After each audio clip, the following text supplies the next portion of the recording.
Ce message vous est présenté par l'Assemblée chrétienne Le Tabernacle. www.letabernacle.net. Habacuc 3:2. Oh, Éternel, j'ai entendu ce que tu as déclaré. J'ai eu peur. Oh, Éternel, j'ai entendu ce que tu as déclaré. J'ai eu peur. Habacuc, chapitre 3 et verset 2. Et voilà ce que dit le prophète. Éternel, ravive ton œuvre au milieu des années. Alléluia! Ravive ton œuvre au milieu des années. Au milieu des années, fais-la connaître. Dans ta colère, souviens-toi de ta miséricorde. Oh Dieu, pourquoi sommes-nous sourds? Pourquoi sommes-nous aveugles? Pourquoi ces paroles ne bouleversent pas nos cœurs? Est-ce que vous aimez l'Église? Mais attendez, est-ce que vous aimez le Seigneur? Mais si vous aimez pas l'Église, c'est pas la peine de dire que vous aimez le Seigneur, parce que l'Église, c'est l'épouse du Seigneur. Il a donné sa vie pour elle. C'est la chair de sa chair et les os de ses os. Il est allé à la croix pour elle. Pour toi, l'Église, toi, pierre vivante qui est ici. Tu crois que l'Église c'est ça? Tu rêves ça, c'est pas une église ça, c'est un bâtiment qu'on loue. C'est pas une église. Voilà l'Église du Seigneur. C'est toutes ces pierres vivantes qui sont là. Ça, c'est l'Église du Seigneur.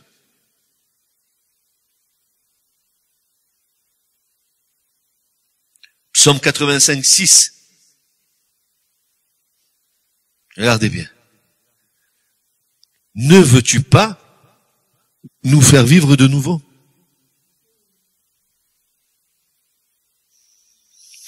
Afin que ton peuple se réjouisse en toi. Tu veux pas vivre de nouveau pour te réjouir dans ton Seigneur? Tu n'en as pas marre de ta petite vie médiocre? Mais je te juge pas, mais je vois comment est l'Église. C'est même pas moi qui le dis, c'est la parole de Dieu qui dit que l'Église de Laodicée, elle est tiède.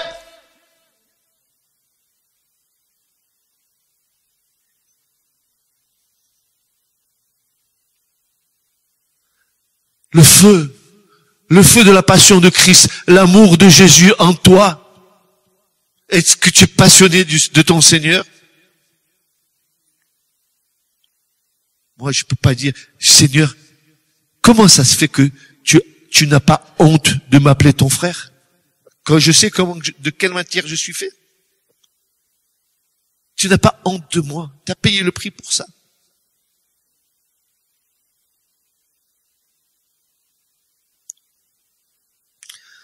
Ne veux-tu pas nous faire vivre de nouveau, afin que ton peuple se réjouisse en toi? Éternel, fais-nous voir ta bonté et accorde-nous ton salut.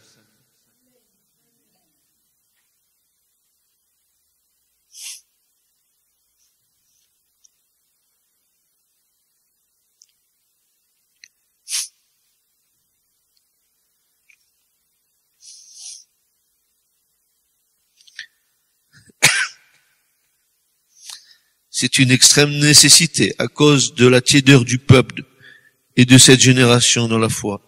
Il est temps que nous ayons un regard sans concession sur nous-mêmes et que nous soupirions après l'eau de la miséricorde du ciel.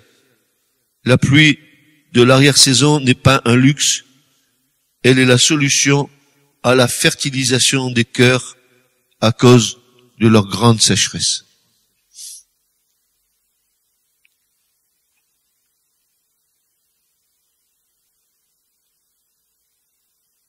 C'est pas un luxe que ce que le Seigneur va faire.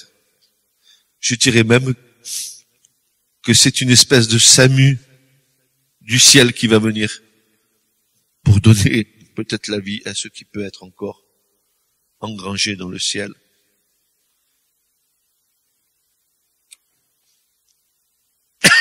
Si nous n'avons pas compris les choses que Dieu veut faire, nous allons passer à côté. nous allons passer à côté de ce que Dieu voudrait faire avec nous. Apocalypse 14, versets 14 à 20, il est dit ceci.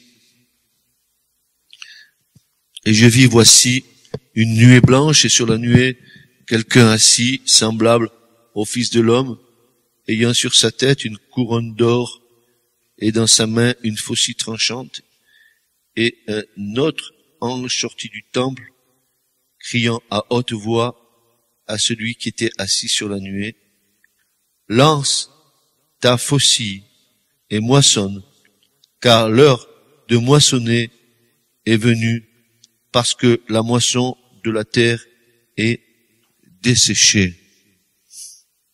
Certaines versions disent la moisson de la terre est mûre, et j'aime autant vous dire que ce mot-là, il prête vraiment à confusion dans certaines versions, parce que ce n'est pas juste de dire que la moisson est mûre, parce que le mot qui est employé ici, c'est le même mot pour l'homme à la main sèche. Elle n'a pratiquement plus de vie.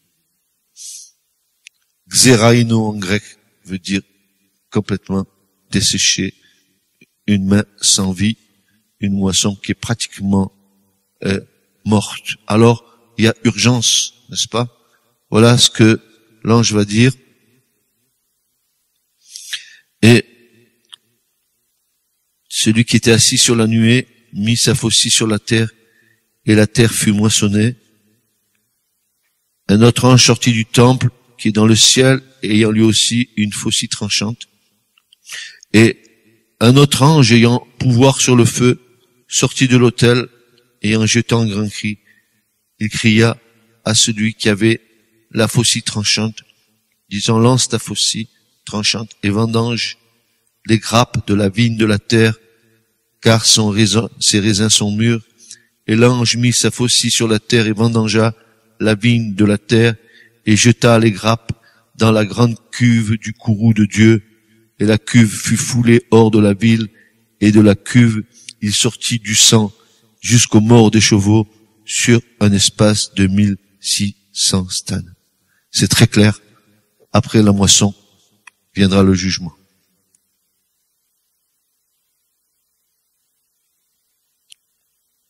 Mais il faut bien se rendre compte que cette moisson qui est là, si le Seigneur, notre Dieu, ne fait pas un acte de miséricorde à son Église, s'il ne redonne pas vie à l'Église, alors il se pourrait que la moisson soit perdue. Mais je vais vous dire une chose, Dieu ne laissera pas faire cela. Il fera en sorte de redonner vie à son Église, et l'Église rentrera dans son service tel qu'elle aurait toujours dû le faire, non pas avec un autre évangile, mais avec un vrai évangile, l'évangile de la grâce du Seigneur. Et même si nous faillissons dans l'annonce de l'évangile, il nous est dit dans l'Écriture que un ange, tient dans sa main l'évangile éternel de Dieu et va le proclamer lui-même à toutes les nations. Si nous faillissons, Dieu ne faillit pas.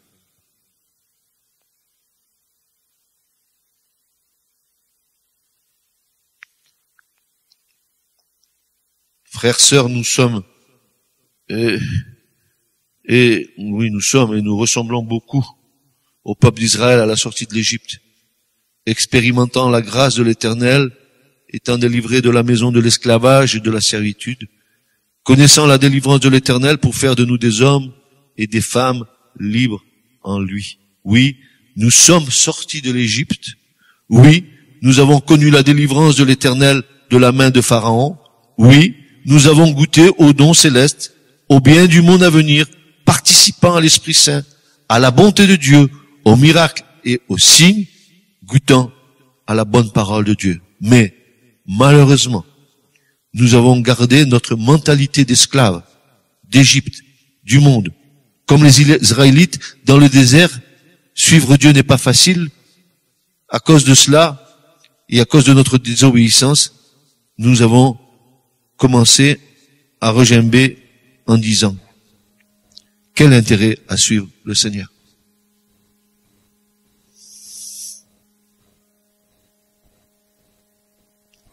jamais nous ne pouvons servir Dieu avec une mentalité d'esclave. Jamais nous pourrons servir Dieu avec une mentalité encore rattachée aux choses du monde.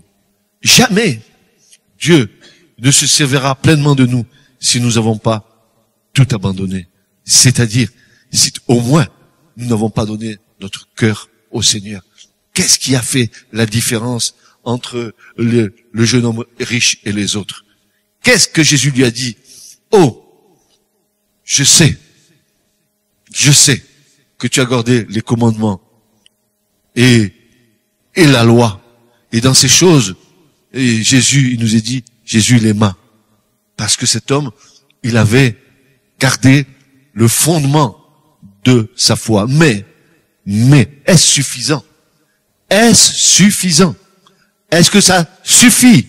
Non. Jésus va le dire, maintenant, va, vends tous tes biens et tu te créeras un trésor dans les cieux. En clair, Jésus lui disait, laisse tomber tous tes avantages financiers, tous tes avantages terrestres, et toi, suis-moi. Je vais vous dire une chose, jamais, au grand jamais, nous avons, Yvette et moi, eu un moment où nous avons dit, mais pourquoi Dieu nous a appelés? Jamais. Parce que dans les moments de difficulté, dans les moments où nous avons tout abandonné au Seigneur et que nous avons vu que nous traversions des choses, nous avons vu et goûté et expérimenté la fidélité de Dieu. Tout le temps. Même si le midi, sur notre table, il n'y avait rien à manger. Hein? Eh ben, il y avait les miracles de Dieu. Tout d'un coup, on entendait à midi toquante frapper à la porte de notre maison et on voyait arriver des hommes et des femmes avec des cajots de fruits. Il manquait de rien, parce qu'on avait tout donné au Seigneur. C'est ça la foi. La foi, elle n'est pas satisfaite quand tu as un pécule sur lequel tu dis, si Dieu ne répond pas, j'ai toujours de quoi me réfugier dans mes biens matériels. C'est pour ça que le Seigneur a dit, allez, vends tout et un trésor dans le ciel. Ah, tout va bien quand tu as placé à la caisse d'épargne les projets de tes revenus, tout ça. Et puis, si le Seigneur te disait, maintenant va, donne tout ça aux pauvres, qu'est-ce que tu dirais?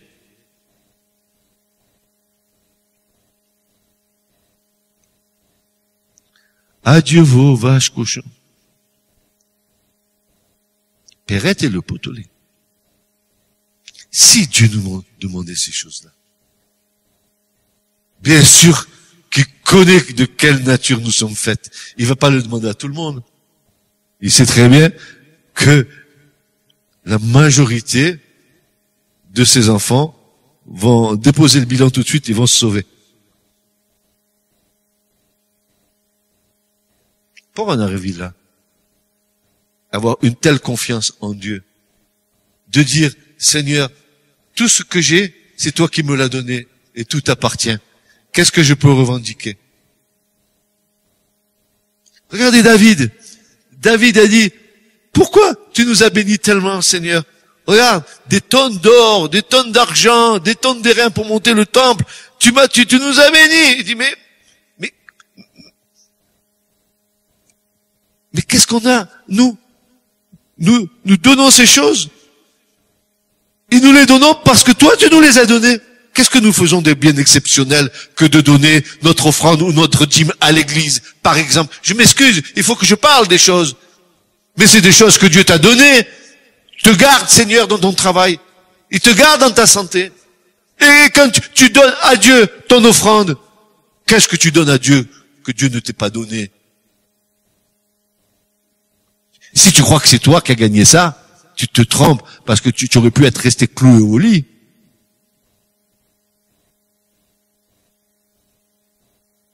Et c'est là où il y a une déprogrammation dans la mentalité des nations et surtout du peuple français.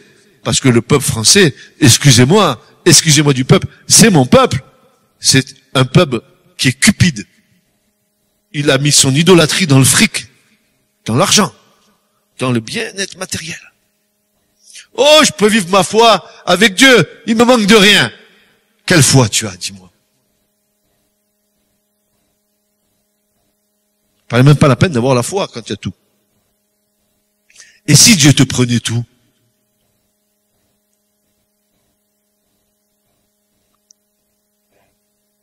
À Dieu la foi? Non, tu rentres dans une crise de foi. Si Dieu te prenait toutes les choses dans lesquelles tu te confies, tout ton bien-être matériel, tout, heureusement que le Seigneur use de grâce envers nous. Heureusement d'ailleurs.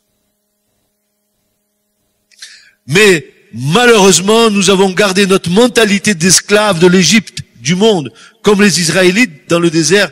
Suivre Dieu n'est pas si facile que cela à cause de notre désobéissance, et nous commençons à regermer en disant quel intérêt à suivre l'Éternel pour en arriver là. Souffrance, combat, lutte incessante contre la chair, telles sont souvent les réflexions de ceux qui appartiennent à Dieu. Mais pourquoi ça? Et pourquoi là? Mais tu oublies que tu es le responsable de toutes ces misères-là. Pourquoi tu vas dire à Dieu qui n'a pas résolu ton problème que tu t'es créé, dans lequel tu t'es ancré?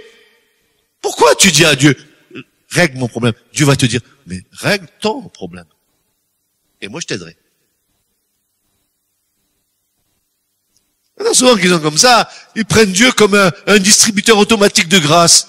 Vous savez, à la gare de Montpellier, vous avez une espèce d'appareil, vous mettez 2 €, vous avez un sandwich. Eh bien, avec Dieu, il y a un distributeur, vous mettez 2 € et vous donne une grâce. Voilà. C'est comme ça que ça marche. Encore quand le sandwich est frais. Quel intérêt à suivre Dieu? Les souffrances, les combats, les luttes. Mais si je t'appartiens, je ne devrais pas avoir tout ça. Mais c'est vraiment que nous n'avons rien compris. Nos combats et nos luttes, ils ne sont pas pour nous faire suer le burnous. Ils sont là pour nous instruire dans les choses du royaume de Dieu. Ça va t'apprendre la patience, ça va t'apprendre la tempérance, ça va t'apprendre l'obéissance, ça va t'apprendre, parce qu'il n'y a pas un autre moyen pour les têtes de mule que nous sommes que Dieu agisse comme cela.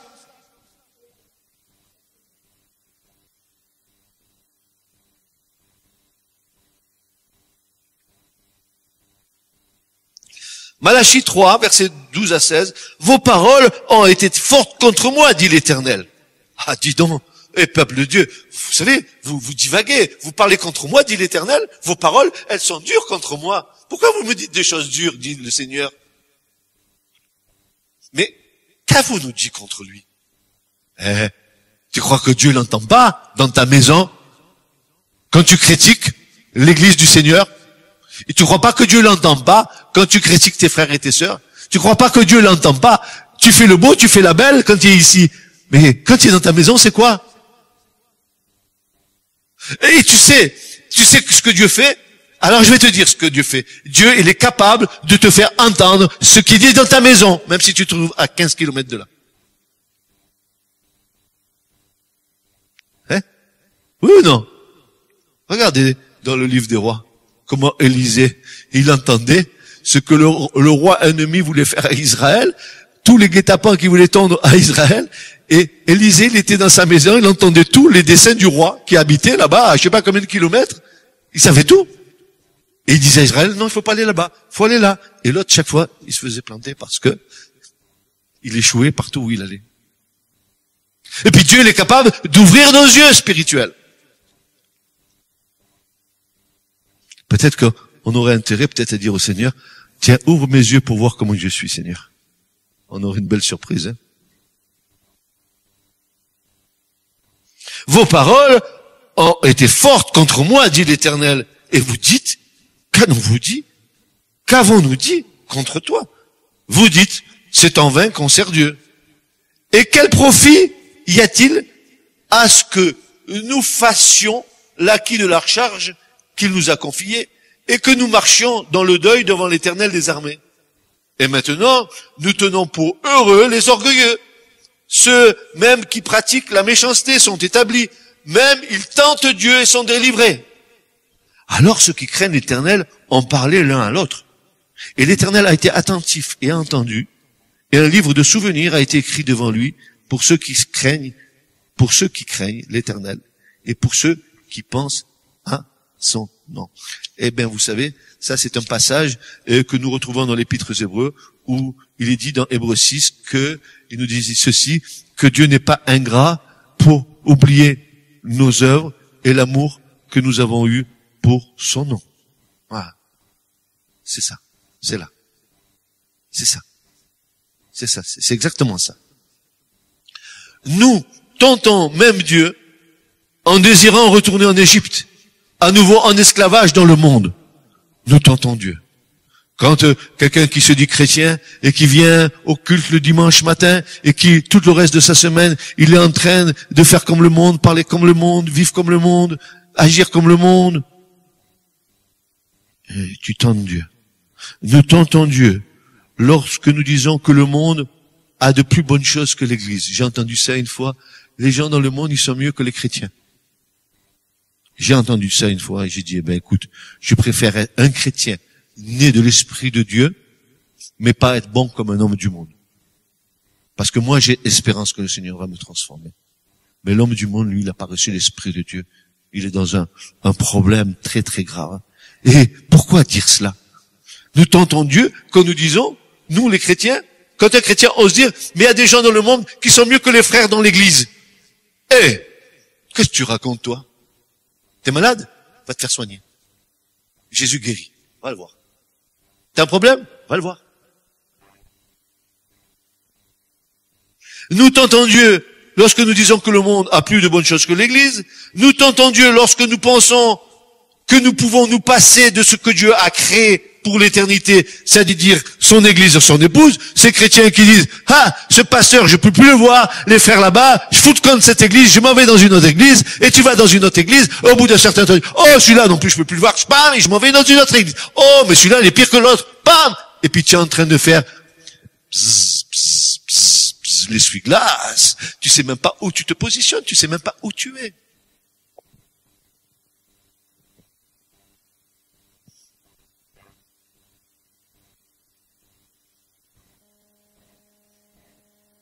Jusqu'à preuve du contraire, l'Esprit de Dieu a distribué ses dons de grâce à chacun d'entre nous pour nous faire entrer dans l'appel que Dieu nous a donné. Or, l'appel que Dieu nous donne, c'est pour servir le corps.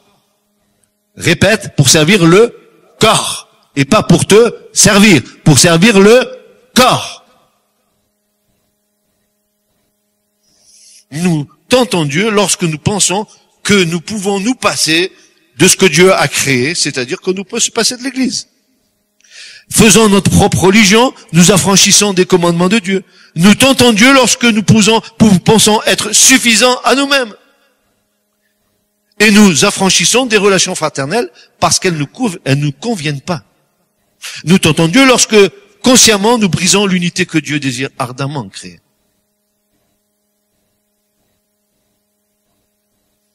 À plusieurs manières de tenter Dieu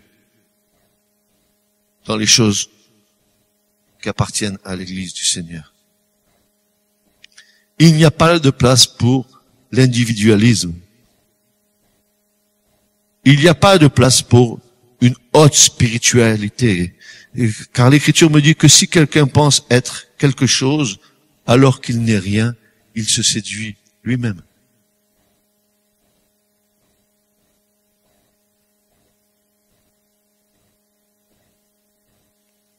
C'est dur d'aller chercher la manne tous les matins de bonne heure comme l'Éternel l'avait commandé aux enfants d'Israël. Mais plus facile d'aller en Égypte chercher notre nourriture à l'heure que nous voulons, si toutefois nous avons le temps de nous nourrir. En Égypte, il y a de l'abondance de toutes sortes, il ne manque de rien. C'est le lieu de la jouissance, malgré l'esclavage. Nous jouissons des choses que le monde nous offre sans nous rendre compte que nous en sommes ses esclaves. Oui, en Égypte, il y a de la viande, des melons, des oignons frais, tout ce qui frappe à la vue. siège de toutes nos convoitises. Alors que nous offre l'Église? L'Église nous offre le chemin étroit et resserré, le chemin de l'abnégation,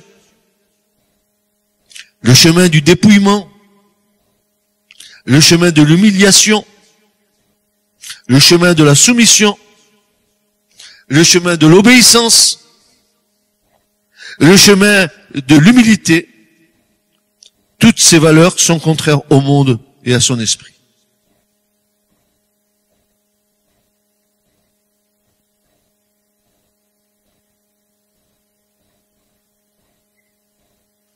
Le dépouillement, ça fait pas plaisir. Combien nous sommes tellement heureux de notre personnalité. D'ailleurs, il n'y a qu'à voir combien nous en prenons soin.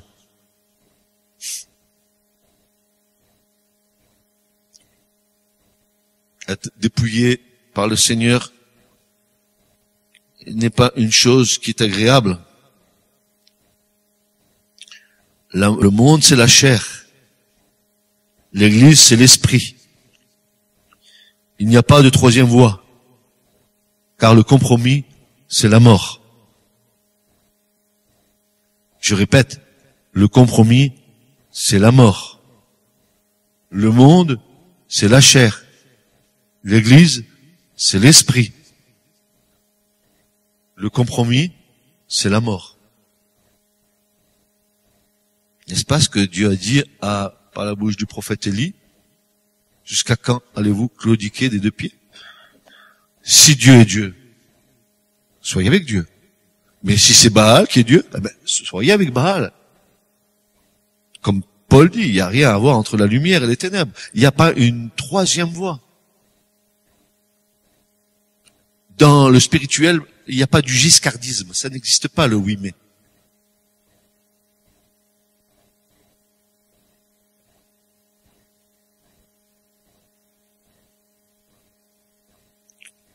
Le peuple murmura, Nom 11, versets 1 à 5. Le peuple murmura, et cela déplut aux oreilles de l'Éternel. Lorsque l'Éternel l'entendit, sa colère s'enflamma. Le feu de l'Éternel s'alluma parmi eux, et dévora l'extrémité du camp. Le peuple cria à Moïse. Moïse pria l'Éternel, et le feu s'arrêta. On donna à ce lieu le nom de Tabéra, parce que le feu de l'Éternel s'était allumé parmi eux. Le ramassis des gens qui se trouvaient au milieu d'Israël fut saisi de convoitise. Et même les enfants d'Israël recommencèrent à pleurer et dire, qui nous donnera de la viande à manger? Nous nous souvenons des poissons que nous mangions en Égypte et qui nous coûtaient rien. Oui, l'Église, ça coûte. Il y a un prix à payer et c'est le prix fort. Il n'est pas question ici de ristourne ni de remise, c'est le prix fort. Des concombres, des melons, des poireaux, des oignons, des os. Maintenant, notre âme est desséchée, plus rien. Nos yeux ne voient que de la manne. Comment peut-on arriver à un tel état devant Dieu quand nous voyons la bénédiction de Dieu venir sur nous et que nous regimbons n'étant pas satisfaits de ce que Dieu nous donne? Est-ce que tu crois que Dieu te donne la bonne mesure? Tu sais que si Dieu te bénissait surabondamment, il y aurait un risque, il te connaît tellement, que la surabondance, elle serait vite dilapidée. Parce que plus l'homme a, et plus il veut. Ça, c'est, la chair, c'est la sangsue. Donne, donne, donne. Elle est jamais rassasiée. La chair n'est jamais rassasiée. Tu passes d'une chose à l'autre. Une fois que tu as épuisé ta joie dans quelque chose, ou ton désir dans quelque chose, et que ce quelque chose ne te plaît plus, tu vas faire quelque chose d'autre, et quelque chose d'autre. Et tu sautes comme un lapin, tu gambades, tu sautes et hop, ça, et hop, ça, et hop, ça. Et au passage, excuse-moi, tu te fais plumer comme un pigeon, et hop, et tu sautes, et tu sautes, et tu sautes, et jamais satisfait, et jamais satisfait. Et tu sais où tu iras? Là où j'irai moi. Dans le trou. Mais peut-être que, quand je fermerai mes yeux, je dirai, ouais, le Seigneur, mais toi, à force de sauter, tu peux sauter dans l'abîme.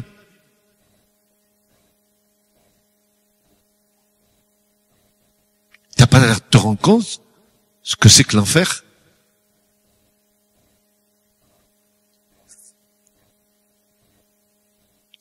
où tu m'écoutes, tu sais ce que c'est que l'enfer? De peu que l'Écriture nous le dit, c'est quelque chose de terrible.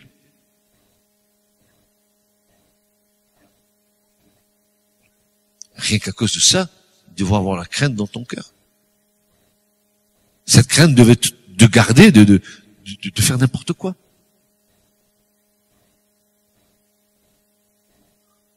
Il y en a qui disent, ah, mais j'ai le temps. Je vais d'abord bien jouir de ma vie.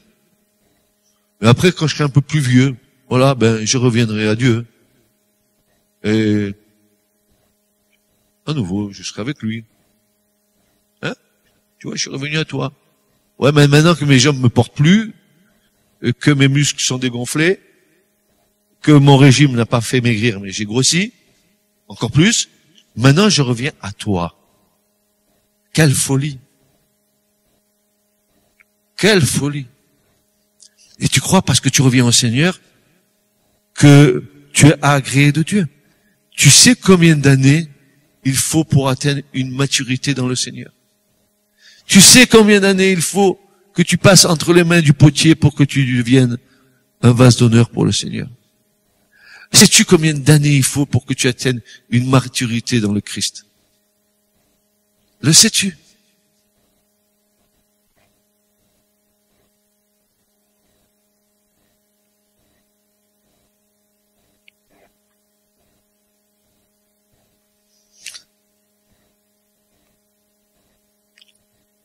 Frères, sœurs, la terre qui boit la pluie, qui vient souvent sur elle, image des bienfaits du Saint-Esprit sur nos vies, les visitations de Dieu et ses rafraîchissements, qui devraient produire des herbes utiles pour ceux pour qui elle est aussi labourée, reçoit de Dieu la bénédiction. Mais, Hébreux 6, versets 4 à 9, mais si elle porte des épines et des chardons, elle est réprouvée et près de la malédiction, et sa fin, c'est d'être brûlée.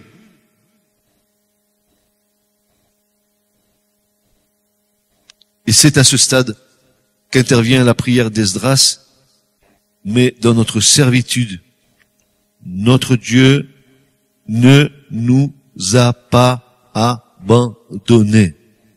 Il a étendu sa bonté sur nous afin que notre Dieu éclaire nos yeux. Éclaire quoi? Nos yeux. Nous sommes nus, aveugles et misérables, église de Laodicée. Ouvre nos yeux. Ouvre nos yeux. Afin que notre Dieu éclaire nos yeux et nous redonne un peu de vie dans notre servitude, car nous sommes ses serviteurs. Voilà, nous y sommes. Dieu ne nous abandonne pas. Il n'est pas question que le travail de Dieu se perde, que l'œuvre de la croix soit inefficace, que le prix de la rédemption n'ait été versé en vain pour nous, que le sang de Jésus est coulé sans atteindre le but fixé par Dieu lui-même. Il est question de salut. Il n'est pas question que Dieu laisse mourir son Église.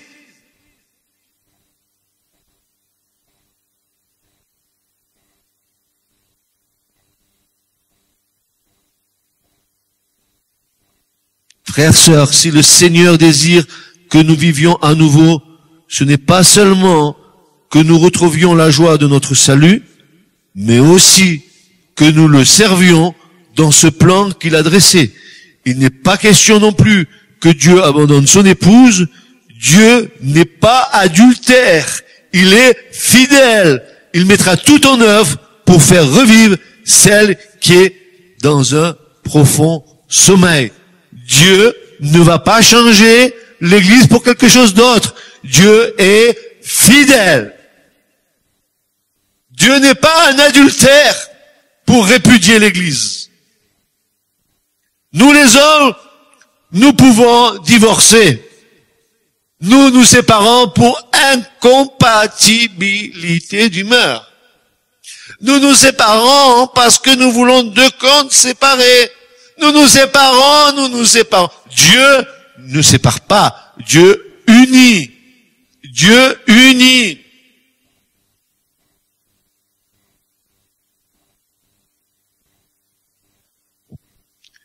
Hein?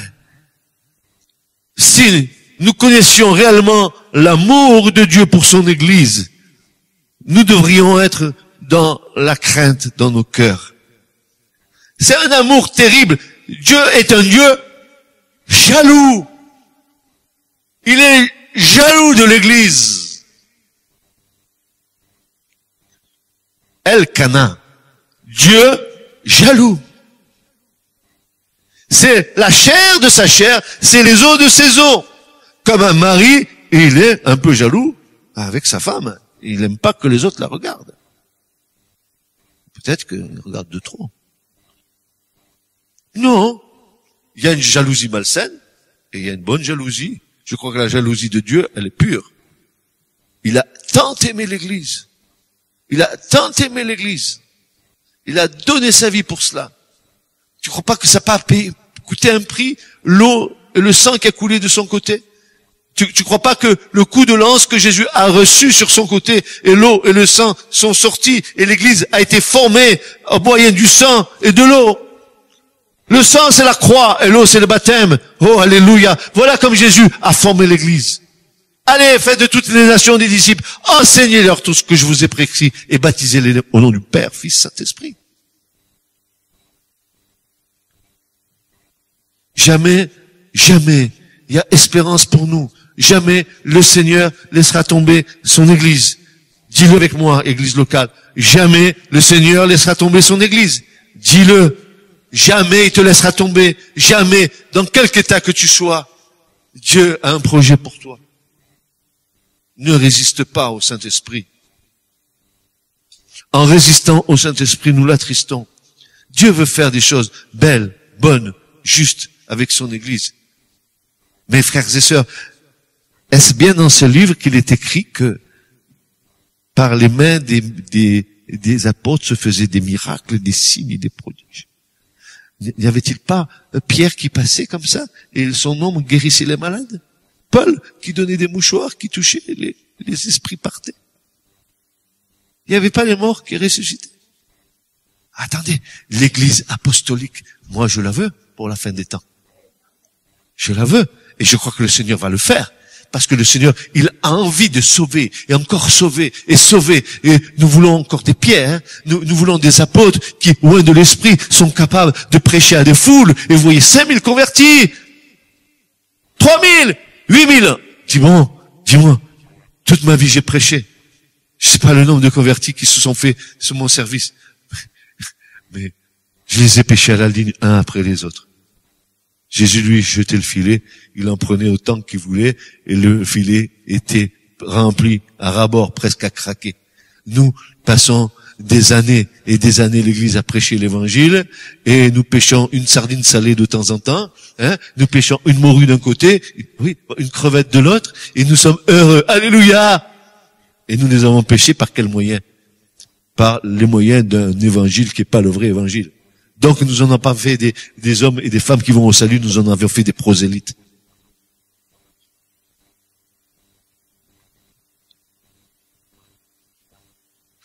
Alors, que dirions-nous ce matin?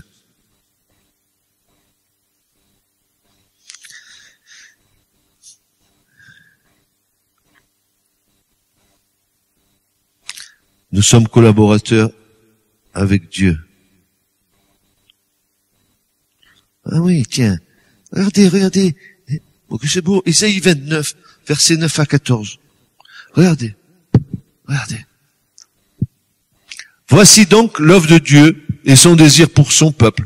Ésaïe 29, versets 9 à 14. Et on va terminer par là.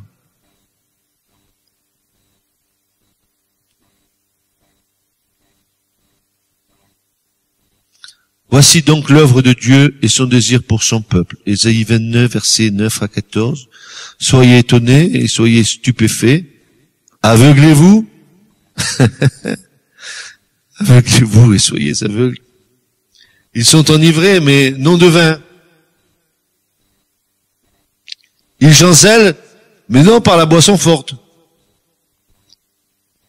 Car l'Éternel a répandu sur vous un esprit de profond sommeil. Il a bandé vos yeux, les prophètes et vos chefs, les voyants, il les a couverts. Et la vision de tout vous sera comme les paroles d'un livre scellé qu'on donne à quelqu'un qui sait lire en disant « Lis ceci, je te prie ». Et il dit « Je ne puis, car il est scellé ». Et on donne le livre à celui qui ne sait pas lire en disant « Lis ceci, je te prie ». Et il me dit « Je ne sais pas lire ». Et le Seigneur dit « Parce que ce peuple s'approche de moi de sa bouche, et qu'il m'honore de leurs lèvres, et que leur cœur est éloigné de moi, et que la crainte de moi est un commandement d'homme enseigné. Voilà la conséquence. C'est pourquoi, voici, alléluia, j'agirai encore merveilleusement, et je ferai une œuvre merveilleuse envers ce peuple. La sagesse des sages périra, et l'intelligence des intelligents se cachera. Tout ce que nous pouvons à propos de cette fin des temps dire, dans notre sagesse, Dieu va confondre toutes ces choses. Ceux qui disent, il ne peut pas avoir de réveil, parce que il y a l'apostasie, parce que la foi du plus grand nombre se refroidit, seront confondus par ce que Dieu va faire. Pourquoi? Parce qu'ils confondent les dernières paroles du Seigneur, l'eschatologie, les dernières paroles où Jésus a dit oui, les choses seront comme ça. Et de l'autre côté, ils n'ont pas conscience de ce qu'est l'ecclésiologie, c'est-à-dire l'amour du Seigneur pour son Église. Oui, la foi du plus grand nombre se refroidit. Oui, c'est un temps d'apostasie. Mais le Seigneur, lui, va redonner vie à son Église. Alléluia. Et son Église, c'est vous et c'est moi. Amen. Et il veut à nouveau que nous ayons une espérance dans notre cœur pour que nous puissions tenir dans les temps difficiles qui vont venir. Si nous restons comme ça, dans les temps difficiles qui arrivent, la vague va venir, va nous emporter. Plusieurs vont être emportés. Plusieurs. Un tsunami. Pas physique. Ça va être une déferlante. Une telle oppression. Car dans la fin des temps, il nous est dit que de l'abîme sortent des esprits de démons qui sont comme des esprits de grenouilles, comme des grenouilles, hein, qui est un animal impur, c'est une image, bien sûr, et qui vont séduire tous les rois de la terre, toutes les nations. Il y a une déferlante, et nous le voyons bien, que le monde est en train de vaciller sur ses bases. Une grande déferlante. Mais le Seigneur est fidèle. Parce que tu as gardé la parole de la persévérance. Et parce que tu n'as pas renié mon nom, moi aussi, je te garderai hors de l'heure de la tentation qui va venir sur la terre habitée toute entière. Voilà la finale. Parce que Dieu est fidèle. Si tu gardes sa parole et si tu ne renies pas son nom, pas de problème, il te garde. Et au moment opportun, il te fera faire ce qu'il a à faire avec toi. Que Dieu vous bénisse, frères et sœurs. Ce message vous a été présenté par l'Assemblée chrétienne Le Tabernacle. www.letabernacle.net